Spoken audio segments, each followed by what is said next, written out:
नमस्ते students, I am Sudeep Mehta, I am your physics teacher. और हम लोग मैथमेटिकल टूल्स कर रहे हैं और उसमें हमने डिफरेंशिएशन हम अभी कर रहे हैं और कुछ रूल्स हमने उसमें डिस्कस किए। इन्हीं रूल्स को अभी आगे और डिस्कस करना है, तो let us see how it goes further. देखते हैं। रूल नंबर 5, अगर मैं आपको d by D x of u plus v, अगर ऐसा कुछ दिया गया आपको, fine, where all three are variables, u v और x तीनों वेरिएबल्स है, तो इसको कुछ नहीं करना है। आप इसको d by D x of u plus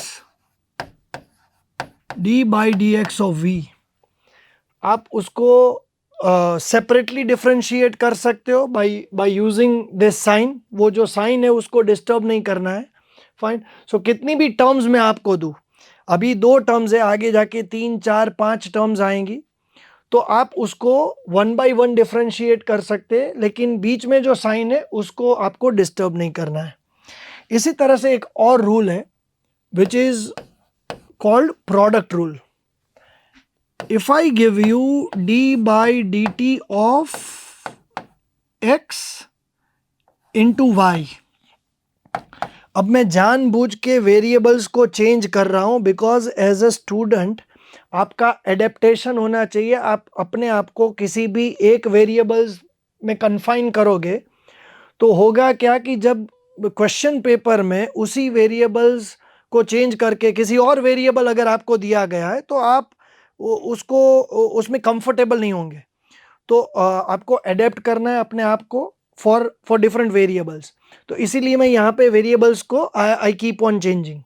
तो x, y and t all three are variables here. तो this is called product rule. इसका आंसर होगा x into d y by d t plus y into d x by d t. अगर मैं आपको दो variables का product देता हूं और उसको किसी थर्ड वेरिएबल के रिस्पेक्ट में आपको डिफरेंशिएट करने को बोलता हूं, तो आपको उसको बारी बारी से डिफरेंशिएट करना है। पहले एक वेरिएबल बाहर आ जाएगा और आपको दूसरे वेरिएबल को डिफरेंशिएट करना है, फाइन। और ये दोनों का प्रोडक्ट हुआ, बीच में प्लस साइन, और फिर आपको दूसरे वेरिएबल को डिफरेंशिएट करना है और जो पहला वाला वेरिएबल था जिसको आपने डिफरेंशिएट किया था वो बाहर आ जाएगा। तो this is called product rule. जब भी दो वेरिएबल्स का प्रोडक्ट है तब इसका यूज होता है, fine. We do the next one.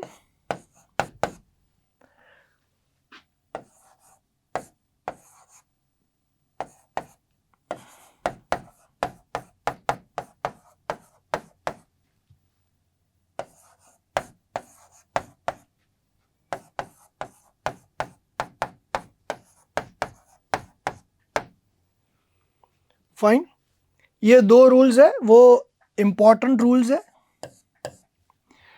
इसको ऐसे याद रखना है कि साइन का डिफरेंशिएशन कॉस होगा और कॉस का डिफरेंशिएशन माइनस साइन। अगर मैं आपको d by D x of sine x perform करने के लिए बोलूं तो साइन का डेरिवेटिव यानी कि डिफरेंशिएशन होगा वो कॉस होगा, कॉस का माइनस साइन होगा।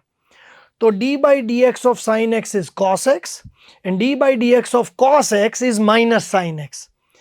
एज आई सेड कि आपको वेरिएबल्स आपको एडेप्ट करने। अगर मैं x के बदले थीटा लिखता हूं, d by d theta of sine theta, it will be cos theta, and d by d theta of cos theta is minus sine theta. पर आप ऐसे ही याद रखो कि साइन का डिफरेंशिएशन कॉस और कॉस का differentiation minus sine. Okay, next slide में इसके वेरिएशंस देखते हैं। अगर मैं आपको d by D x of sine के एक्स ऐसी कोई टर्म देता हूं, ध्यान से देखना, तो यहां पे आपको क्या करना है कि ये एक जो टर्म है, k is a constant but k x is a term. Now understand that there is difference between d by D x of sine x and d by D x of sine के x. यहां पे आपको एक term दी गई है जहां पे के कांस्टेंट है और एक्स वेरिएबल है। अब मैं क्या कर रहा हूं, इसको मैं y अज्यूम कर रहा हूं। जैसे ही मैं इसको y अज्यूम करूंगा तो मेरा क्वेश्चन कुछ ऐसा दिखेगा, d by D x of sine y. अब ये तो जो हमने प्रीवियसली एक प्रॉब्लम किया था ऐसा हो गया कि हम इसको y के रिस्पेक्ट में डिफरेंशिएट नहीं कर रहे हैं, हम d by D x of sine y perform कर रहे हैं, मतलब हम साइन वाई को डिफरेंशिएट कर रहे हैं x के रिस्पेक्ट में। तो एज पर द रूल जो हमने प्रीवियसली किया था कि सपोज मैं इसको ऊपर नीचे डी वाई से मल्टीप्लाई कर रहा हूं और इन दोनों को मैं क्लब कर रहा हूं। ओके, तो क्लब करने के बाद ये कैसा दिखेगा, तो it will be d by d y of sine y. Okay, और फिर क्या बचा, into d y by D x. अब d by d y of sine y जो है वो तो हमने जो यहां पे रूल किया था कि साइन का डिफरेंशिएशन कॉस होता है, उसी रूल को यहां पे अप्लाई करेंगे। खाली फर्क ये है कि वहां पे x था इसलिए आंसर cos x था, यहां पे y है तो आंसर cos y आएगा। तो जो d by d y of sine y है उसका आंसर आपको मिलेगा cos y, और हमको d by D x of y perform करना है जो कि kx है, और k हमारा कांस्टेंट है तो वो डिफरेंशिएशन के बाहर आ जाएगा। और dx बाई डी एक्स हमने प्रीवियस वीडियो में किया था कि जो dx बाई डी एक्स है, फाइन, जो dx बाई डी एक्स है वो है 1। तो उसी रूल को यहां पे अप्लाई करेंगे तो ये आपका हो जाएगा k cos y, और y के बदले अगर मैं kx सब्सटीट्यूट करता हूं तो ये हो जाएगा k cos kx। तो साइन kx का रिजल्ट आया k cos kx। अब ये तो फर्स्ट टाइम टीच कर रहा हूं इसलिए मैं आपको मेथड दे रहा हूं, अदरवाइज इसको आपको मेमोराइज ही करना है। कैसे मेमोराइज करना है मैं आपको समझाता हूं। अगर मैं आपको साइन समथिंग दे रहा हूं, साइन समथिंग, तो साइन का डिफरेंशिएशन क्या होता है, कॉस होता है। तो साइन समथिंग का क्या होगा, तो बच्चे बोलते हैं कॉस समथिंग, मैं बोलता हूं नहीं, कॉस ऑफ दैट थिंग। अगर मैं आपको साइन समथिंग दे रहा हूं तो साइन का डिफरेंशिएशन कॉस होता है, तो साइन समथिंग का होगा कॉस ऑफ दैट थिंग। तो यहां पे जो समथिंग दैट थिंग है वो क्या है, के एक्स है। तो साइन के एक्स का डिफरेंशिएशन हो गया कॉस के x, cos of that thing. और जिसको आप समथिंग दैट थिंग बोल रहे हो, मतलब मैं के एक्स की बात कर रहा हूं, उसको आपको अलग से डिफरेंशिएट करना पड़ेगा विथ रिस्पेक्ट टू एक्स। और जब इसको अलग से डिफरेंशिएट करोगे तो इनवेरिएबली क्या होगा कि ये जो कोएफिशिएंट है एक्स का वो बाहर आ जाएगा। जैसे आपको मालूम होना चाहिए कि यहाँ पे के ही बचता है, D x by D x is 1, तो इसी वजह से इसका आंसर होता है के कॉस के एक्स। चलो देखते हैं कि मैंने जो आपको समझाया है वो आप अप्लाई कर सकते हो कि नहीं कर सकते हो। अगर मैं आपको बोलूं कि d by D x of cos के एक्स क्या होगा, ओके, तो कॉस का डिफरेंशिएशन जो होता है वो होता है माइनस साइन, और कॉस समथिंग का होगा minus sine of that thing. तो यहां पे जिसको मैं समथिंग दैट थिंग बोल रहा हूं वो है के एक्स, तो इसका आंसर होगा minus sine of that thing. और जिसको मैं समथिंग दैट थिंग बोल रहा हूं मतलब कि के एक्स, उसको मुझे अलग से डिफरेंशिएट करना पड़ेगा। और प्रीवियस एग्जाम्पल में हमने उसको ऑलरेडी अलग से डिफरेंशिएट किया है, उसका आंसर के था, तो के यहां पे बाहर आ जाएगा। इसका फाइनल आंसर होगा माइनस के साइन के एक्स, माइनस के साइन के एक्स। तो इसके दो एग्जाम्पल्स मुझे डिस्कस करने, ये मियरली एग्जाम्पल्स ही है, बाकी कुछ नहीं है। अगर मैं आपको देता हूं कि भाई what will be d by d T of sine omega T, अब ये W नहीं है, ये ओमेगा है। बच्चे जब पहली बार इसको देखते हैं तो उस बच्चों को लगता है कि ये W है। ये W नहीं है, फैंसी W है। It's a Greek symbol, it is called omega. Fine. तो this is d by dt of sine omega t। तो एज आई सेड कि साइन का डिफरेंशिएशन कॉस होता है और जो t का कोएफिशिएंट है वो बाहर आ जाएगा। तो इसका आंसर है omega cos omega T. Fine, omega cos omega T. और इसी तरह अगर मैं आपको d by d T of cos omega T ऐसा क्वेश्चन देता हूं, तो साइन का डिफरेंशिएशन कॉस होता है लेकिन कॉस का डिफरेंशिएशन माइनस साइन होता है। तो इसका फाइनल आंसर आएगा minus omega sine of omega T. Fine. तो ये जो रूल्स है ये भी काफ़ी यूजफुल रहते हैं और आगे जाके इनको भी करना है। We will be applying these rules in motion in one dimension, वहाँ पर भी हम इसको अप्लाई करेंगे। 2 चैप्टर के बाद इस सभी रूल्स का एप्लीकेशन आएगा। रूल नंबर 11 और rule number 12। Fine, rule number 11 देखते हैं। If I give you d by dx of e raised to x, okay, e is an exponent term, तो इसका जो आंसर है वो है e raised to x। d by dx of e raised to x is e raised to x। फिर से एक बार remind कर रहा हूं कि लॉजिक में मत जाना। फाइन, इसको एज अ रूल ही आपको याद रखना है और ये इतना सिंपल है, ये तो सिंपलेस्ट रूल है, इजीली याद रह जाएगा। डिफरेंशिएशन का last rule, d by dx of e raised to kx। अब अगर आपका लॉजिक थोड़ा बहुत डेवलप हुआ है तो आपको मालूम होना चाहिए कि इसका आंसर आएगा k e raised to kx। इसमें वही वाला रूल्स हमको अप्लाई करना है जो हमने यहां पे किया था। लेकिन अगर आपको लगता है कि नहीं सर हम स्ट्रगल कर रहे हैं इस रूल को अप्लाई करने में, तो मैं आपको हेल्प कर रहा हूं। यहाँ पे इस टर्म को आप y बोल दीजिए। फाइन, तो सीन कुछ ऐसा होगा, d by D x of e raise to y. अब ये दोनों क्वेश्चन डिफरेंट है। ये है d by D x of e raise to x, ये d by D x of e raise to y. यहां पे हम किसी और के रिस्पेक्ट में डिफरेंशिएट कर रहे हैं। तो हमको क्या करना है, इसको हम ऊपर नीचे dy से मल्टीप्लाई करेंगे और इसकी एक टीम बन गई। इन दोनों को हमने क्लब कर दिया, इनको क्लब कर दिया।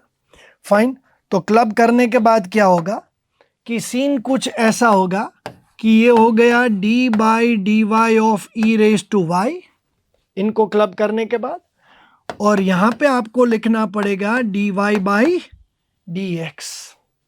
ओके, अब हाई टाइम के मैं y के बदले kx जो हमने अज्यूम किया था उसको सब्सटीट्यूट करूं, तो आपकी पहली टर्म हो जाएगी d बाई और d by d y of y, ये जो हुआ just a minute, d by d y of e raise to y, if d by D x of e raise to x is e raise to x, तो इसका जो answer आएगा वो आएगा ई raise to Y.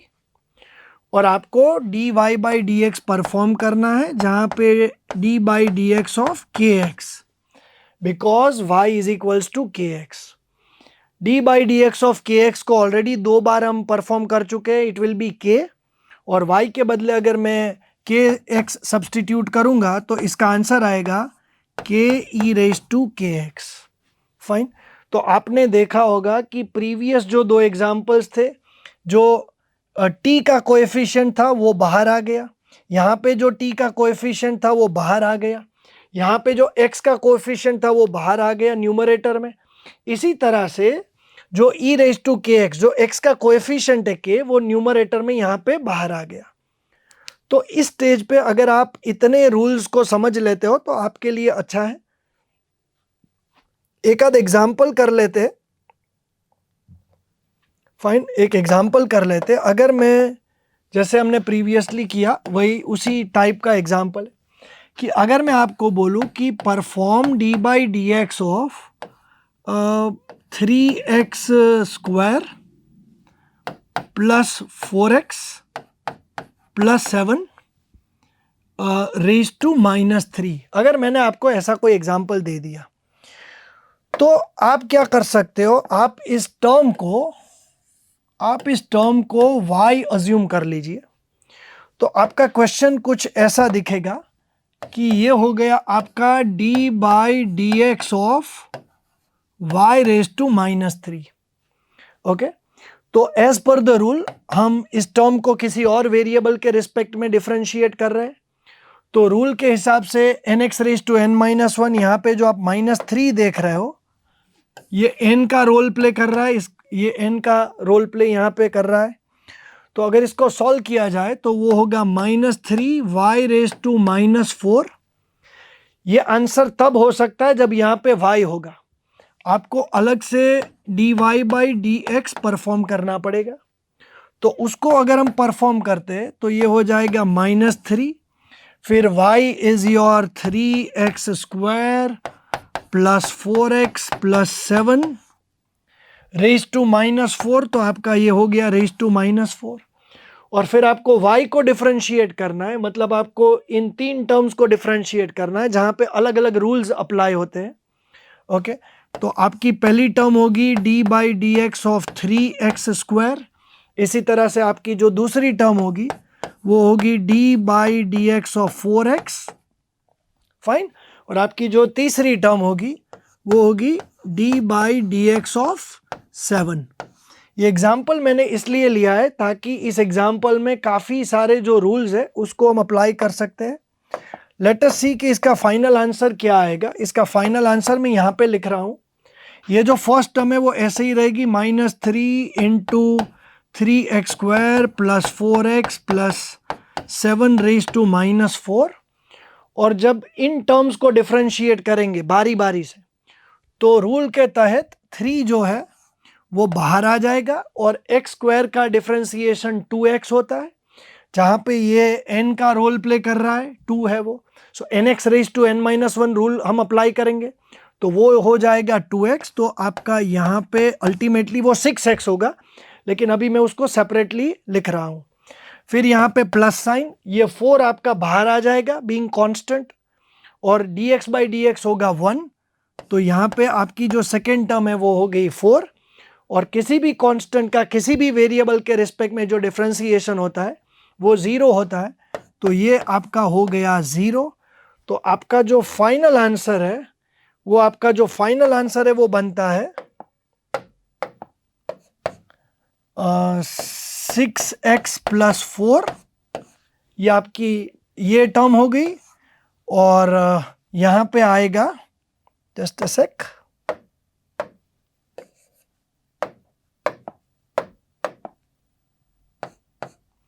ये आपका जो -3 है उसको मैं यहाँ पे लिख रहा हूँ। 6x प्लस 4 ये वाली टर्म है यहाँ पे आ गई, और ये आपका हो गया 3x² plus 4x plus 7 raise to -4। Fine.